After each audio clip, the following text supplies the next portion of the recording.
我是大头阿 K。那粉丝们呢，其实知道说我要访他的时候，基本上就是一直 DM 我啦，跟我说很羡慕你嘞，你可以见到他，很羡慕你嘞，你可以这么的近距离。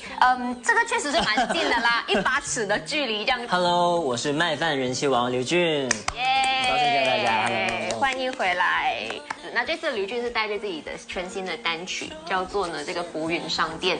浮云商店其实想要表达的就是希望大家可能在有烦恼或者是觉得疲惫的时候呢，可以用烦恼和这个疲惫感去兑换想要的快乐。对。所以你是解忧大师。我自己其实不太清楚，可能得问我身边的朋友们。对，因为我不是那种说会主动问我可不可以去安慰你，或者说我需要安慰这样。看到文案的时候，第一句话就是万事皆浮云。这句话是文案写而已，还是刘俊真的你已经是达到了这种境界？比起说真的达到万事皆浮云的这个心理的状态，我觉得其实想要表达的就是更加的注重当下的自己快不快乐，就真的只在乎快乐这件事情。其实要看什么样的情况。把我放到密室里面的话，我可能就没有看得那么淡了。对于这种恐惧的你还是没有办法。是你真的是去到一个地方，必须要做比较，或者是可能对到一些不公平的情况的时候，你还可以这么的万事皆浮云，我一切都看淡了，无所谓。还好，因为我其实以前最常说的就是所有的安排都是最好的安排，就是当下我可能会觉得自己可能没有被尊重到或者是怎么样，但是以后就是放长远来看的时候，它不一定就是这样。年纪这么轻，你已经是那种所有的安排就是最好的安排，从小受到的熏陶吧。就我妈以前就会经常跟我说，我就一直递着。因为你以前念书的时候，可能说你之前学打功夫之类的，或者是戏剧学会之类的，对，都是在一个这样子好像很多人互相比较的一个状态的情况之下去成长这样子，所以说会不会有这种脆弱的时候？这个例子很好，就是我如果当下以前来看的话，就打比方比赛，我可能是没有拿到奖牌，我可能会觉得很气馁，然后就是会很失望，然后就是觉得很挫折嘛。但如果长远来看的话，你再回想起以前，其实你会发现失败才是你收获最多的时候。我觉得就是我的状态可能比起说我要做第一名，然后我要的不是第一名，就我要的是做最真实的自己。所以你一直都在做最真实的自己。对，很开心。快乐，对，没有人可以阻挡到你。对，不然我怎么成为浮云商店的店主呢？最近的烦恼是什么？来，我们来问一下，来告诉姐姐。就是去到了密室，因为我就是真的很怕不能看恐怖片的那些。虽然就是进来有在尝试去练自己的胆量，然后就说那去这一趟密室看看会不会突破自己。但是我在踏进去的第一秒开始，我就问他们我能不能出去了。我要怎么样在下一秒立马逃离那个地方？但如果有粉丝 ，OK， 因为粉丝真的来跟你说，就是刘俊，我要跟你换一样东西，我来你的浮云商店换一样东西，我就是很多的烦恼，我想要换一个跟你一起进戏院看恐怖片的机会。这是你的粉丝哦，你的粉丝要做的事情哦。行。虽然它可能成为我的烦恼，但我愿意给你兑换这个快乐，然后我之后再把这个烦恼兑换自己的快乐。然后这个我跟你一起进戏院呢，我全程闭着眼睛。我真的在里面一直闭眼睛，然后一直这样。你真的是完全没有办法看恐怖片。现在的话，就是电视剧还好，因为我觉得它不会出来。但是你去密室的话，它真的太沉浸式了，就是我觉得我真的在里面，我就不能接受。就是你背后向着门口，当我发现就是它四周都能蹦出来的时候，我就会很绝望。遇到说无法控制一些状况的时候，你会特别的没有安全感。对，我一般自己平时生活的时候，我会保持在一个不要有门。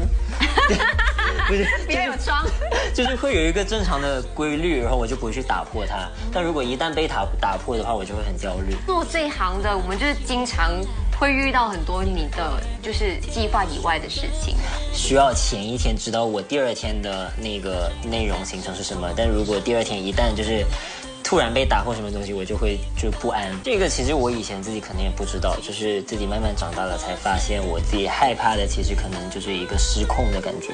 就包括就是我怕的也不是恐高，而是怕它掉下来的那一刻。然后像包括去密室有什么，就是害怕那个不稳定、不安定的因素。中学毕业之后，对，你就去到了海外去念书，去念表演，然后又开始闯荡了，去追梦。过程当中是很顺利的吗？还是其实也遇到了很多阻碍？从头到尾都很完整、很顺利的话，肯定是不可能的，肯定是会有一些就是像是人生中的关卡一样吧，就会把它想象成像是一个关卡，然后去越过它，去闯关，去挑战它这样。因为过了，其实你会发现自己成长不少。对，越难的关卡成长越多。可是你去的地方真的对于语言来这件事情是非常的考验呢。我觉得其实还好，就是其实还蛮容易学的。真的哦。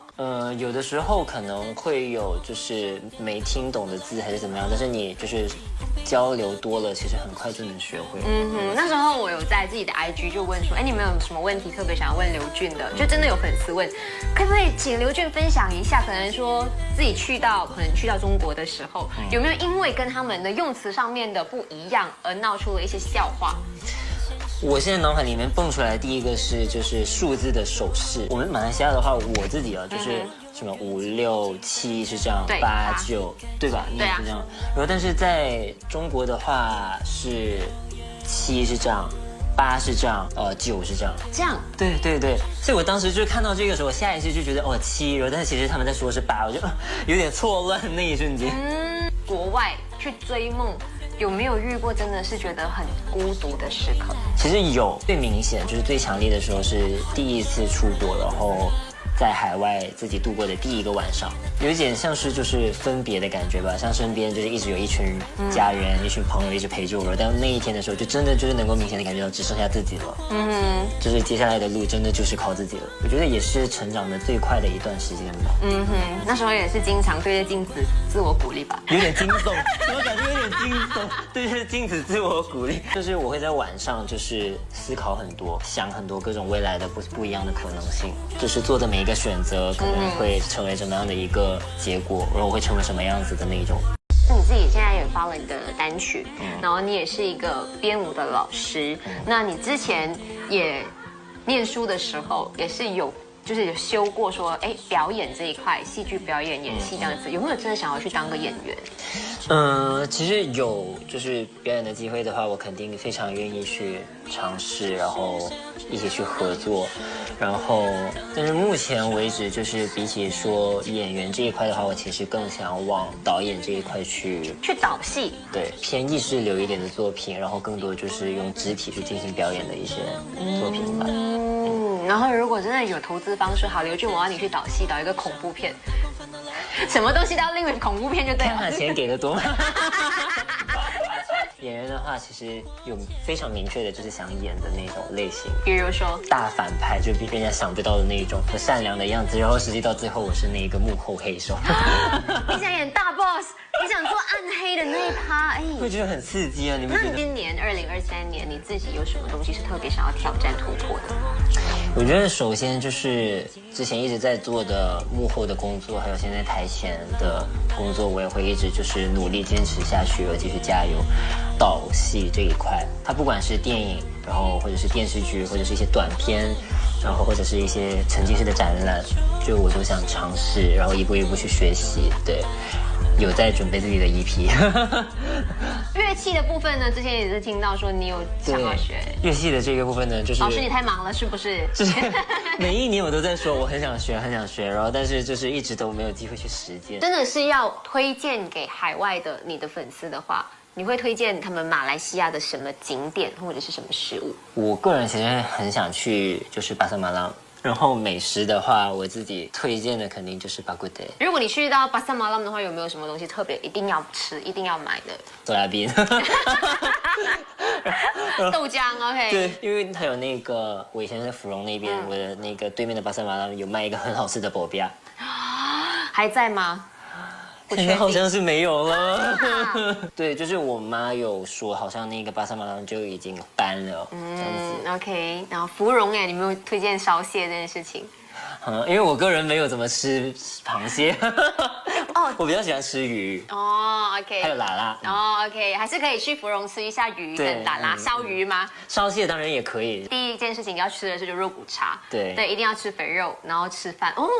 一这样讲，我就立马想要等下走了，我们去吃。但是一定要吃适量哦，适量。适量，对，健康是很重要的。身体健康最重要。吃饱了之后，你就可以跳福音商店的舞蹈。对。最后还有什么话想要跟粉丝们说的吗？